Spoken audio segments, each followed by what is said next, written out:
Nokola gugwe ani atalina kola gugwe ani atandise okuleeta embetezi. Tulina constitution y'eggwanga ya 95 erina principles of democracy. Ng'emu ku principle enkulu ye rule of law. Nfuga eri ku musingi gw'amateeka. Yes. Tulina obuvunaanyizibwa bwateekebwa ku police. Muganda wange ali wano obw'okukuuma abantu n'ebintu byabwe. Era Criminal Penal Code Act etuwa bulungi nnyo poliisi engeri gy'erina okukolamu omulimu gwayo newe kujja ku nsonga ya okusaakinga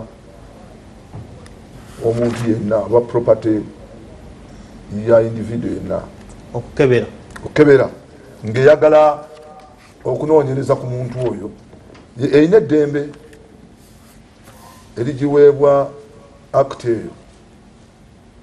Naye ekyennaku nti institutions zonna ze tuyina ezandibadde ziri independent zikolera NRM. Kinajjukirwa nti ekyakoleddwa ku kitebe ekya NUP si gwe mulundi ogusoose naddala nga tugenda mu kalulu. Mujjukira mu 2020 mu mwezi gwa October nga tugenda ku nominations ennaku z'omwezi ali 14 police raiding ng'otaliko n'amagye ku lunaku olwo twali ku kitebe era bwetu nejja nekola effujjo nga lyakoze. Effujjo? Oliyita ki? Kandowooze sijja kuba nti ate nkuteeka mu matigga naye kanga kuteekemu leero. Yakola effujjo. Osobola ng'oyogera amazima. Yakola effujjo era nemenyaamenya neyonoona ebintu bya NUP era netwala ne ssente ezaali eza nomination. Yabba. Nomination yani yanalukoola. Nominations ekiseera ekyo nga tugenda ogaluli ku mulundi guno yazzeemu nekola effujjo lyerimu. Naye nga poliisi nkakasa nti bwebanga ebadde enoonya bujulizi bwegenda kukozesa mu kooti yaddembe okujja ne gamba bwana Munyagwa tuzze okusaakinga nejja ne search warrant. Era gwe wennyini kubanga egenda kukozesa obujulizi obwo ejja kuyingira naawe ensuubira nti kuliko n'olina okusayininga okukakasa nti bye batutte byebyo. Naye poliisi okujja n'oevictinga abantu mu maka gaabwe n'ogamba onoonyereza n'otandika okuvandalizinga n'okubba n'obba n'omenyaamenya n'okumenya enzigi naye nga basobodde okukuggulirawo era baddembe olina right okubagamba ni mugguleewo ne baggulawo naye gwe n'ojja n'omenya bumenyi n'osala busazi. Oba likodi yamwe si ya ddembe bayinza okuggulawo nedda n'otaggulawo.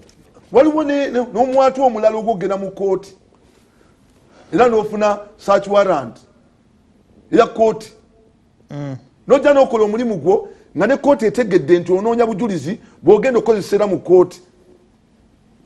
Ekyennaku nti ate badde mu kumenya amateeka nga bakolera ekibiina ky'NRM. Akalulu kakawempe tekagenda kubeera kangu. Ate NRM ejingiriza awamu operation za poliisi ne oyinza ozijjamu awo oyinza ozijjamu walabye nti owanuupu bamukkiriza okukola yadde okutalaaga wali obwenkanyawo ye wategedde lwaki ennaku bazireducinze to that extent okubeera ebbiri nomination ennaku ez'okulonda eza campaign bagenda kubeera na in fact bagenda kubeera na 12 days. Enkya balina harmonization meeting nga 13 March balonde. They have like 2 weeks. 11 days. Twala 10 days. Naye by election by election abantu balina okunyikiza ne bakakasa banna nti nze nsobola. Mwaka ogumu ogusigaddeyo. Ontegera bulungi nnyo si mwaka kubanga ogenda kulonda omuntu agenda okukiikirira mu parliament. omuntu oyo olina okuba nti olonza omuntu gwewesiga kubanga obunanyizibwabwe okumanya okuinteractinga n'omuntu oyo okumanya kapasite ye. Tosobola kumpa nnaku 11 ntalaga ekitundu kyonna ntuke ku buli muntu. Ekyo kikolebwa bantu bagala kutwala buwanguzi bw'abantu nga waliwo unfairness. Kubanga bagenda kukozesa ssente, bagenda kukozesa mashinari gye balina okulaba nti batwala akalulu. Wano okimanyi bulungi nnyo ne President Museveni kyakozesa. Ye nga kati ali mu kutalaaga. Ontegera bulungi nnyo kutalaaga PDM eno fe batulemesezza okutalaaga. Naye time egenda kutuuka ng'ate ye alina chopa emutambuza buli wamu naye nga babawadde bano ennaku 10 kyakunoonya kalulu. Naye nga tulina districts 146 nti literally olina okukola ku districts 2 buli lunaku. Ye mwami Museveni olunaku lumu asobola okukola ku districts 3 kubanga alina chopa emubuusa bubuusi. Ono akozesa kkubo naye ate ne ku kkubo n'osanga 7. So waliwo unfairness. Bulijjo okendeeza time y'okunoonya akalulu. Ontegera bulungi nnyo. Omma omulonzi okwongera okumanya kwono gwagenda okulonda. Kati tajja kutuuka buli wamu. Kitegeeza candidates bonna bagenda ku campaign na 10. Naye nanti oli alina machinery muyamba. Oyinza obutamanya ani ajja mu kalulu kano w'NRM. Nambi Farid. Nambi muwala waani. Haji Moses Kigongo. Kati Haji Moses Kigongo yabuuza mu NRM n'agamba nze nfuniddemu wa. Abuuzaani. Abuuza Seck. Oli ludda wa owuliriza oli ludda wa. Kati nze intelligence gye nakola intelligence. Tukola okunoonyereza. Abuuza nze nfuniramu wa. Nange ku luno ku mulundi guno muwala wange mumuwe. Ontegera bulungi nnyo. Mumuwe. Okufana butanyagwa baagala okulaba nti bamulangirira. Naye kijja kuleeta obuzibu. Wabeera fairness ffe gye tusaba. Tusaba okunoonya kw'akalulu kutambule bulungi. Ne conclusion ya by election ebeere nga nnuŋŋamu. Mukuume emirembe. Bwe bagamba nti temugenda wange. Eyinza okubeera emmanduso kyekyennaku. Olaba engeri gye batandiseemu. Twabadde tugenda okuwandiisa Nalukoola. Nakulala yadde erina okukola campaign laale yeesooka. Nga campaign tezinatuuka. Wova ku gundi tosinkana bantu kugerako n'abantu. Osobola okutambuza ebigero osobola okukozesa ene mu. Number 2. N'osobola okusinkana abantu. Gondi wa FDC tyatuusiza bantu. Aganaga. Twalaba nti bamukkiriza. Ne Madamu Nambi ne Rosemary Seninde bakoze olukuŋŋaana. Ne bakola ne procession. Kakati gwe tosobola nza tukujja n'onnemesa. Naye ekyo kye bakola bongera kuteekamu bantu man. In fact Nalukoola yafunye 40% yesterday. Singa banabadde ku level y'emu. Olw'okutaataganya ku bamukoze ne batuuka okumubbako documents ze. Bakutte ssebwa abadde ne documents ze. Badde bagamulemesa kuwandiisa. Ontegera bulungi nnyo. Kale ekyo kyonna akalulu katandise dda okubbibwa. Unfairness. Yes. Ontegera bulungi okuintimidating abantu. Tolowooza nti kino ekyokukyalira ekitebe n'okukivandalize. Kankwene ka information nga. Ne muleeta JAT, Joint Anti-Terrorism police ey'entemu baani abo ebigoye ebiddugavu abo. JAT. Biba baddugavu. Bakwata candidate JAT. Nedda beetoolodde omuzikiti. Ogwawo. Ogw'embago. Banoonyemu abatuuze. Twabaddeawo nga bonna bagalubindi balinga bamamba. Because mbayita bamamba. Exactly. Black mamba. Naye nga kakati ddala otandise okutiisatiisa abantu. Tekyetaagisa. Nalukoola is a small soul. Tuwetaaga kuleeta force intimidation here. Kati tuyinza biziza tutyanga tugenda mu kalu kaabo. This is just a by election. We are heading into a more complex. Kyensaba police ebeere profession. Very professional. Yes. Police egenda okutabangula. Teri professional for now. Teri. Police ebeere profession. Amagye gave mu byokulonda. Amagye gaveemu. Walabye wano mu kulambula okumenya NUP offices gabadde magi ne police era be babbye ssente za NUP. Babbye wamu babbye $1,302,000 wala babbye $1,200,000. Otegera bilioni 2 kakati eddala so sente ezo sente ekituufu ku nuupu nyingi eyo nansaalwa kubanga NRM inako ekisooka tetulina bukakafu nti bajjeemu sente naye sente bwe ziba zaatwaliddwa statement ya Kituma SCP omwogezi wa polisi yagambye twajjeeyo ebijja okukozesebwa ng'obujulizi so togaa nti bwe ziba baatwaliemu tebabbye baatutte sente ezijja okukolamisibwa ng'obujulizi basirwa obujulizi tebamanyi ngeri gye babukolektinga statement nakyo nedda bannayuganda basiru nti tebamanyi ngeri gy'okolektinga mu bujulizi gwe obujulizi ogenda wenyini n'omenya n'ojjayo obujulizi kooti nebukkiriza mu kooti nti bujulizi maliriza ng'endeewo afande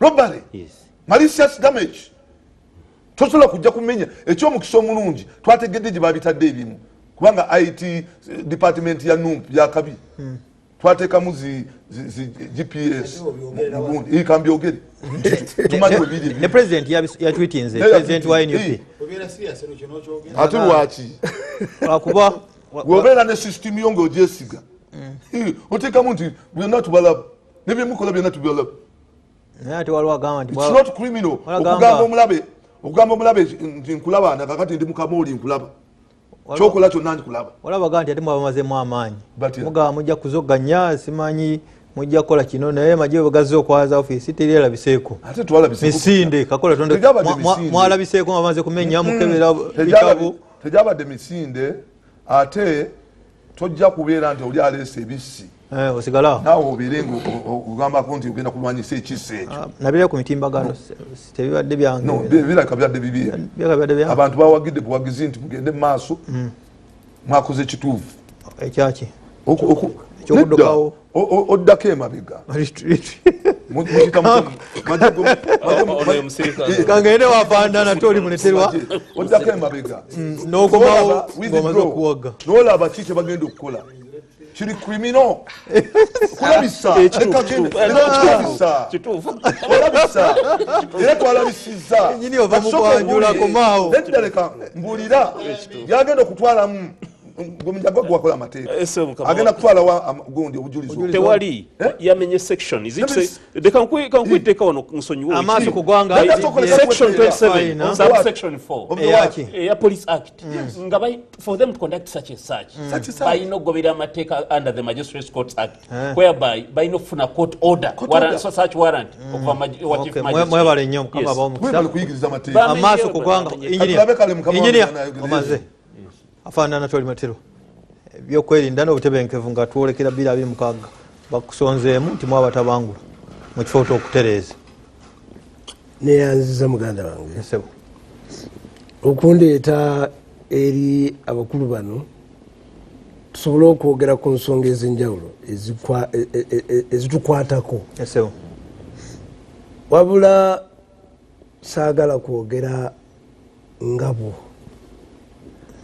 lwansonga bano kubano bamemba ba parliament ono member wa parliament emeritus noli member wa emeritus noli by the way noli so bano as of now kumata jotese mu deal bali interested parties bainamu no bali interested kubanga babyogera nga bwe babiraba naye ate si be babikola nze gwoyise okujja wano ku puroguramu eno ndi mandated okukuuma n'okutebenkeza emirembe abamu ku bano ekiyinza okuba nga si kye baagala tambulire wamu kyova olaba nti bwe batulaba mu biseera bino batulaba nga abalabe baabwe batulabanga abaana babajja n'abajja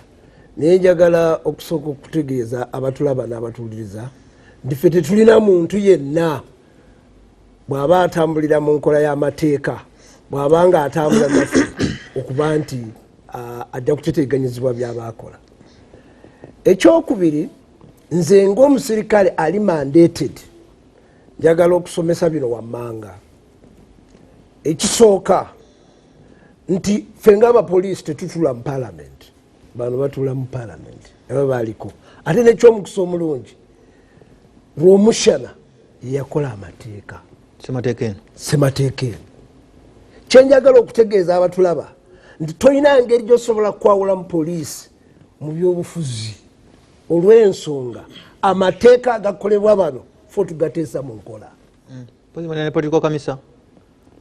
sooka ove ku bya political commissar okuteesa amateeka mu nkola tebibeera bya political commissar bibeera by'abapoliisi. It is a mandate tuteesa etteeka erikolebwa bano enforce kati osobola otya okwawula no vocation by the way there are two we have two roles tulina role bbiri tulina enforcement nga mukulu w'omukyala bwayogera netubeera ne public order management nze gyenkola gyolinaku obuvunanyizibwa ki ndinako obuvunanyizibwa bwange nkulembera mu bya public order management. Public order management kyeki yeyo enteekateeka ya poliisi ebeerawo okuba nti etangira ekyandibadde kibalukamu mu bumenyi bw'amateeka nekubiriza omuntu okubeera ow'eddembe nekubiriza omuntu okukolagana ne poliisi nekubiriza omuntu naye sokolide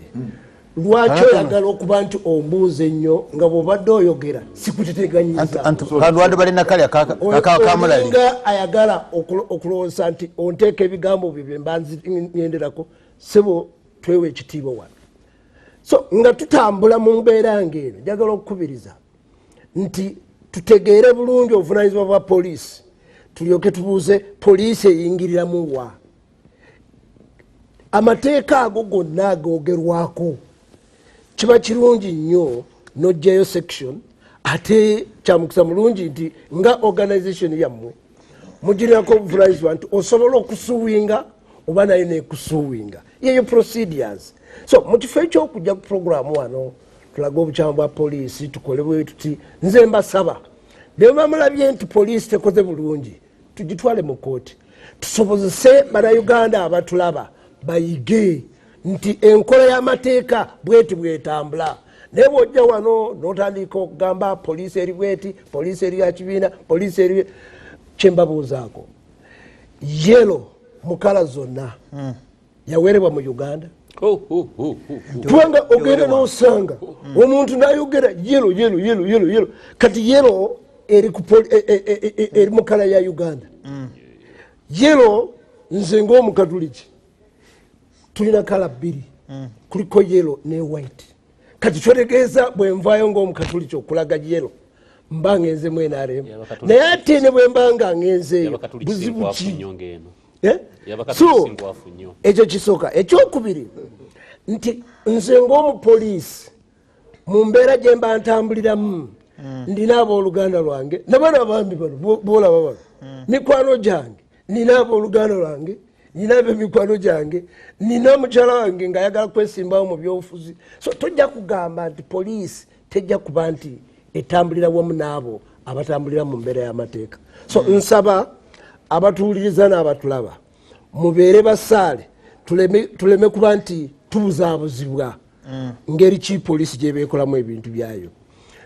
Bwe tuba tuzze wano tuwa abantu essuubi tubawe kiki kye tusuubira nti owaaye etteeka litambula bwe riti poliisi bwebeekoze bweti osobola ogikola bwoti naye bw'ovaayo obuukira kino n'okisuula eri obuukira ekiri n'okisuula eri omuntu asunsule ki ategeere ki olabye avaayo nti akalolo kakawempe kagenda kubbibwa kwegamba ali mu kugezaako okupreperinga abantu okukyayisa abantu enteekateeka ne institutions eziri mandated kanzigiweyongerereko kubanga ensonga gy'oliko niyo tukiriza ntumbuuza ebibuuzo